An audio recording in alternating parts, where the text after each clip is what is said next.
the Coliseum in Oakland, our tribute to the coach, the John Madden Legacy Game. I'm Brandon Gaudin here to take you through the proceedings and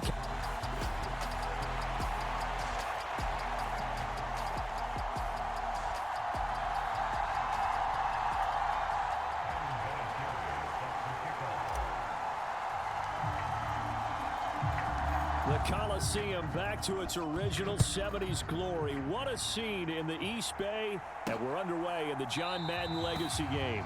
And we will not get a run back here to start. It's a touchback, and it will come out to the 25.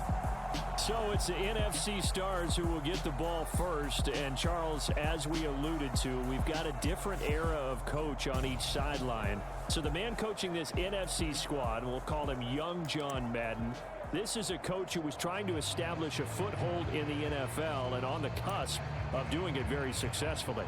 Yeah, you think back to that period, those early days as the coach of the Raiders, the late 60s in the AFL and then in the NFL in the early 70s. Coach was a guy who was ahead of his time. The Raiders were one of the first teams to have mini camps, one of the first to film practice because he wanted to practice coaching as much as he could. And his teams, they were successful right from the start of his head coaching tenure. So as we mentioned at the top, let's take you through the life of John Madden. And, you know, it's very fitting that we're here back in the Bay Area, not just because John's so associated with Raider football, but also because this was where he spent his formative years. Yeah, he grew up over in Daly City with his buddy John Robinson, who would also become an NFL head coach. He played his high school ball at Jefferson High, eventually wound up playing tackle at the University of Oregon and later Cal Poly San Luis Obispo. Played well enough that in 1958, he was a 21st round draft pick of the Philadelphia Eagles. That's right, he drafted 30 rounds then. They'll have to deal with a 2nd and 14 now after the loss. Another run with Sanders. He'll get about 3 as he's brought down right around the 42. Charles, you mentioned Coach was a 21st round draft pick back in 1958. It was the Philadelphia Eagles who selected him. But unfortunately for John, knee problems, they just continued to dog him. He was hurt in his first training camp, actually never saw the field as a player in the NFL. But it was still during his time with the Eagles, you and I were talking about this before going on air, that you could start to see the light bulb going on for what his career path might entail. And it went on in a big way, didn't it? Because while he was rehabbing his knee, he started to spend a lot of time breaking down film with the Eagles with quarterback Norm Van Brocklin, the future Hall of Famer and future head coach in the NFL. Remember, Van Brocklin coached with the Falcons. He coached with the Vikings. And was there during that time. I think Coach Madden realized his love of football and love for teaching, combining all that together, and that meant being a football coach. So in 1960, began his coaching career at a small college south of San Luis Obispo called Allen Hancock, and then later at San Diego State University under another legendary coach, the guy who could throw it around pretty well, Don Coryell.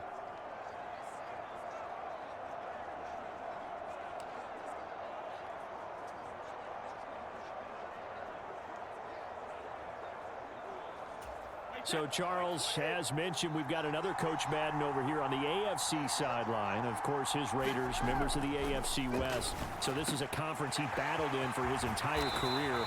And you think about the landscape of the NFL as he was getting into the back half of his tenure. It was a golden era for coaches. You had Don Shula, Tom Landry, Chuck Noll, Bud Grant. But it was John Madden who had the best winning percentage of them all, CD, 759, the best ever. Brandon, it's hard to believe he could be so successful in the conference with all those great teams. The Steelers won 4 Super Bowls. The Dolphins won 2 and were a mainstay in the playoffs. The Colts were tough. The Broncos came on late and went to a Super Bowl themselves. But against Hall of Fame coaches, John Madden's record, 36, 16, and 2. That's pretty incredible. His Raiders were a factor each and every year. And Brady's throw there, incomplete. But Charles,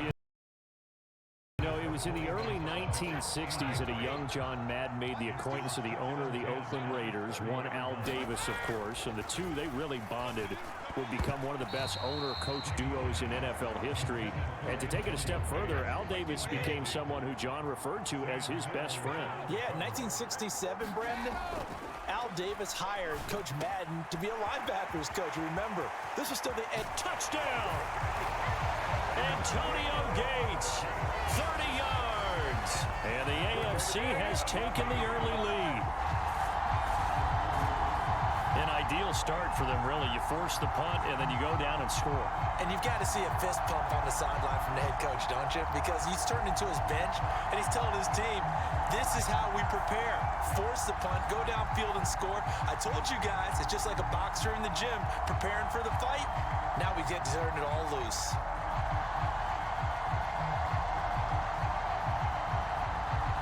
Now Adam Vinatieri for the point after.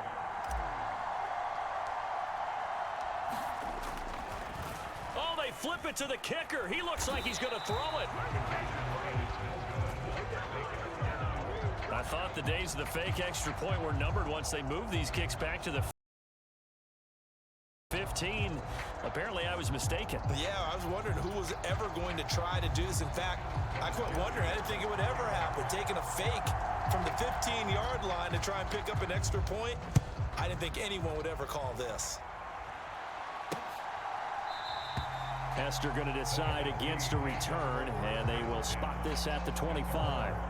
The NFC offense coming out here, and you know, Charles, Coach Madden always said that if he had one drive to win a game and he had to pick a quarterback, he would pick Kenny Stabler. But I think if you asked him to omit any of his Raiders players, there's a good chance the guy he'd select would be Brett Favre.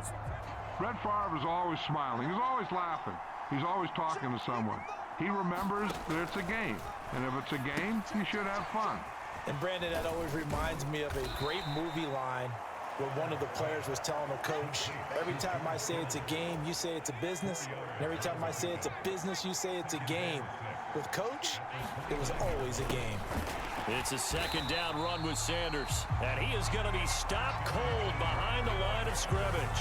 Charles, you talked about John Madden and the Raiders going on a ride. Well, try these numbers on for size. In 10 seasons as a head coach, the Raiders won their division 7 times. They finished second the other 3 times, and he became the youngest coach to amass 100 career regular season victories and is still, to this day, the franchise leader in wins. I mean, to think about it, that's where that rivalry with Kansas City really took root, as did the expression commitment to excellence. And boy, was it personified by the players who played for Coach Madden.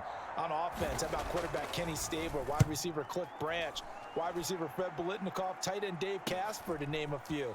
How about those great linemen he had? Center Jim Otto, guard Gene Upshaw, tackle Art Shell, all of them in the Pro Football Hall of Fame.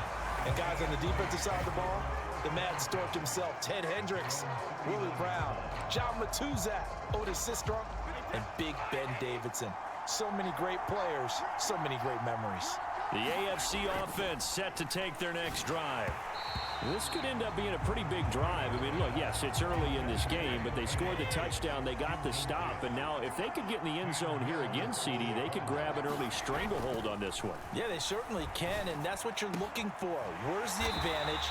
Can you gain it? Can you press it? Now for them, finishing it off, because right now it's out there for them. They've just got to go seize it. Charles, you think about all the success that John Madden had as an NFL head coach, and he had plenty, and we talked about it, including the 10 straight winning seasons, a Super Bowl title. But like any great coach, he also suffered through a few tough losses along the way as well. And Brandon, those tough losses came in high-stakes games because they always had such great success. Think about it this way. 6 times in his 10 years, the Raiders were knocked out in either the AFL championship game or the AFC championship game. There might be a divisional round exit.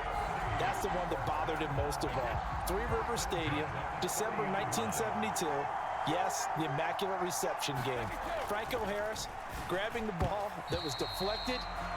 Almost at his shoe tops, he picked it up. and took it in for a game-winning score to give the Steelers a 13-7 victory.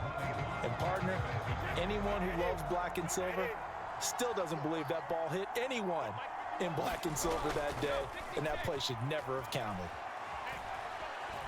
Steps away to his left. And that is incomplete. A lot of force bearing down on him there. He could not hang on. It's third down. Now they face a 3rd and 10 after back-to-back incompletions. On play action, now Brady. Gates with a grab. And he gets it all the way down inside the 10 and mark him at the 5. They're able to convert on 3rd down, and that sets up a 1st and goal. The CD, we spoke of some of the Raiders' tough playoff losses through the decade of the 70s, but for one shining season, they put it all together, and that was 1976. You remember a 13-1 regular season, a memorable playoff win over New England. They dominated the Steelers 24-7 in the AFC title game, and then a meeting with the Minnesota Vikings in Super Bowl 11. And that is caught for an AFC touchdown. Antonio Gates, a beast in the red zone with his 2nd touchdown of the game. And they are able to add on to their advantage. Now Adam Vinatieri for the point after.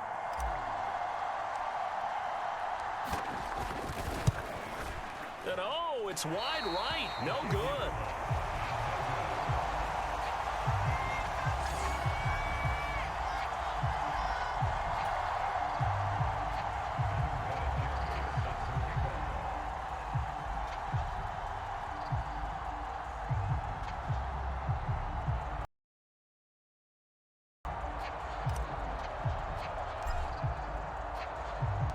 Now he's back out there to boom this one away, maybe with some frustration after the PAT miss.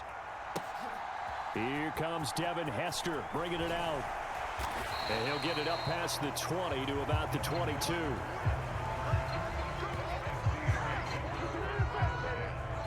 The NFC heading back out. Hall of Famer Randy Moss a part of this offense. And Coach Madden, boy, he always appreciated the ferociousness with which number 84 attacked the football in the air. As Randy Moss says, just chunk it up there, dog, and I'll go get it. And, Coach, boy, did he ever go get it. Over 15,000 receiving yards, 156 touchdowns. And how about this? From his rookie year of 1998 until 2009, those were his prime seasons, right? He led the league in touchdowns 5 times, but even more so, he showed us all how to go up and get it. Great body control. No one's ever done it better playing the ball in the air. Now Favre. And that is incomplete. Well, this first half has not gone according to plan so far, offensively or even defensively for that matter. They could use a big-time spark somewhere, but it's not going to come on this drive as they have to punt this one away. Wishnowski on to punt as he sends this one away. And he'll be out of bounds after getting this one across the 40. We'll call that a punt of 38 yards officially. And the AFC will take over 1st and 10. The offense for the AFC set to go now.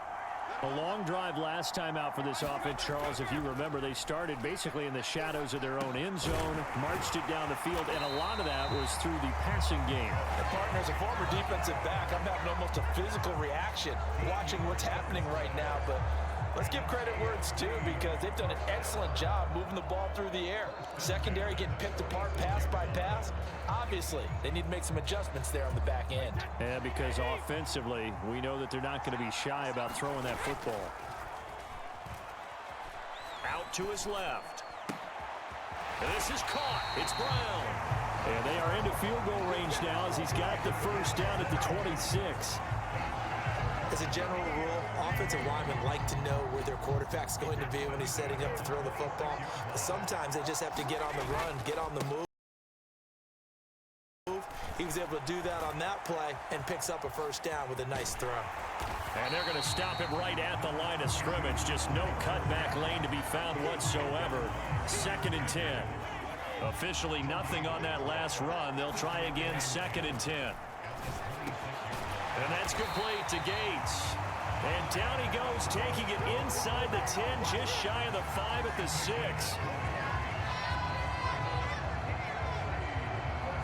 Well, coming up in the second half, we'll run through John's post-coaching triumphs. But for now, we present a very special tribute to the man of the hour, narrated by Trey Mosley. The AFC going to get the football first here as we are back underway from Oakland in the John Madden Legacy game.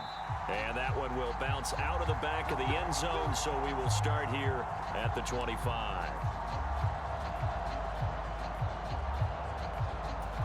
The AFC offense set to take their next drive. And Charles, they've got the lead. Put your coaching hat on here now. What's the game plan for the second half? I think getting the running game going a little bit more, because I thought in the first half it didn't get it moving the way that they would like. They had success throwing it, but I think these first couple of drives, they'll want to get those running backs going and give them more opportunities. And I will guarantee you that those guys were lobbying for them in the locker room at halftime. 22 yards there, a first down. So now, Charles, and to pick up the story we've been telling, John Madden at 42.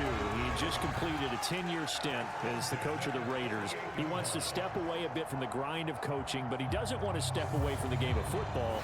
So he ends up signing on with CBS in 1979 to try his hand at broadcasting. And much like his coaching career, he was pretty much an instant success.